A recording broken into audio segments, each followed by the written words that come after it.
Royal Enfield bullet வாங்குறது மட்டும் matter கிடையாதுங்க. கிட்டத்தட்ட 3 லட்ச ரூபா 3.5 லட்ச ரூபா 5 லட்ச ரூபா 4 லட்ச ரூபா கொடுத்து ராயல் என்ஃபீல்டு வண்டியெல்லாம் வாங்கிட்டு இருக்காங்க. சேஃப்டின்ற ஒரு விஷயம் இருக்குது, தயவுசெய்து கொஞ்சம் அதுக்கு முக்கியத்துவம் கொடுங்க. அண்ட் ரொம்ப நீங்கள் செலவு பண்ண போகிறதும் கிடையாது. அவ்வளோ காசு கொடுத்து வாங்குற வண்டிக்கு ஒரு 1000 2000 பார்க்காம தயவுசெய்து செலவு பண்ணுங்கள்.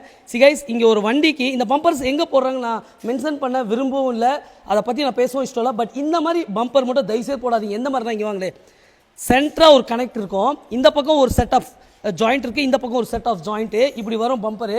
யாராவது தட்டினாங்கன்னா உடனே உடஞ்சிடும், சேஃப்டி சுத்தமாக கிடையாது. இங்கே பாருங்கள். ஸோ நான் என்ன சொல்கிறேன், இந்த மாதிரி பம்பரை தயவுசெய்து போடாதீங்க. இனியும் உங்கள் ஃப்ரெண்டு வாங்க போகிறாங்களா ராயல் என்ஃபீல்டு, அவனுக்கு சஜஷன் பண்ணுங்கள், தயவுசெய்து இந்த மாதிரி பம்பர் போடாது. இங்கே வாங்களே, நான் காட்டுறேன் பாருங்க எவ்வளோ ஸ்ட்ராங்காக ஹெவி டியூட்டி இந்த மாதிரி போடணும். எக்ஸாம்பிள் நான் காட்டுறேன். இப்போ இங்கே கஸ்டமர் இருக்காங்க. அண்ணா ஒரே நிமிஷம், இந்த பம்பர் எப்படிண்ணா இருக்குது? நல்லா இருக்கு, அடிச்சு காட்டுண்ணா. ஓகே, இந்த பம்பர் என்ன இது? ஒன்றுமே இல்லையா கைஸ், எங்ககிட்டயுமே ஹெவி குவாலிட்டி. இந்த கஸ்டமர் இங்கே வந்து பாருங்களேன், இந்த கஸ்டமர் இதை போட்டுட்டு போய் 2 நாளில் பயங்கர ஆக்சிடென்ட். இங்கே வருங்க. பட் என்ன ஆயிருக்குன்னா, இந்த இடம் மட்டும்தான் டேமேஜுங்க. சந்தோஷமாக வந்து இந்த பம்பர் திருப்பி கொடுத்துட்டு இது வேணாங்க, ஸோ லோக்கல் ஐட்டம்லாம் எனக்கு வேணாம், அதே பம்பர் வேணும்னு திருப்பி போட்டு போனாங்க. லோக்கல் ஐட்டமும் எங்கிட்ட இருக்குது, நான் அதையும் சஜஷன் பண்ணுறது கிடையாது. இந்த ரீபவுண்ட் மட்டும் கிடையாது அந்த பிரச்சனை. இங்கே வாங்களேன், இங்கே ஒரு ரீபவுண்ட் இருக்குது, இங்கே வந்து பாருங்களேன்.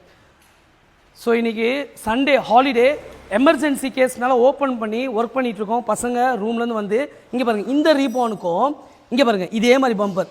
மறுபடியும் நான் சொல்கிறேன், இதை நான் எங்கே வாங்குறாங்க எங்கே போடுறாங்கன்றதை பற்றி நான் பேச விரும்பலை. இந்த மாதிரி பம்பர் மட்டும் போடாதீங்கன்றது ஒரு ரிக்வஸ்ட். ஏன்னா இது சேஃப் பற்றி பேச வேண்டிய விஷயம். கஸ்டமர் ஏதோ ஒன்று ஆச்சுன்னா அவங்களுக்கு எந்த விதத்துலையும் பாதிப்பு ஆகக்கூடாதுன்றது தான் பம்பர் போடுறோம். அந்த பம்பரே லைட்டாக தட்டியிருக்கீங்க வருங்க, லைட்டாக தட்டினோடனே இந்த பக்கம் ஓடிச்சுதான் நல்ல ஒரு ஆக்சிடென்ட் ஆகும்போது இது எங்கன்னு உங்களை சேவ் பண்ணும்.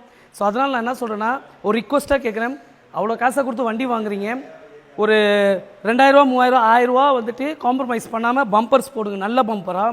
சம்பு கார்டு இன்ஜின் கீழே ஒரு சீட் கவர், மழை தண்ணி சீட் கவரு, இந்த சேஃப்டி ஐட்டம்லாம் பண்ணுங்கள். ஒரு ரிக்வஸ்ட்டாக கேட்குறேன். பிகாஸ் புல்லட் வாங்கணும், மாசாக போகணும், கெத்தாக இருக்கணுன்றது மேட்டர் கிடையாதுங்க. அதே ஈக்குவலாக சேஃப்டியும் ரொம்ப முக்கியம். ஸோ அதுக்கு நல்ல குவாலிட்டியான பம்பர்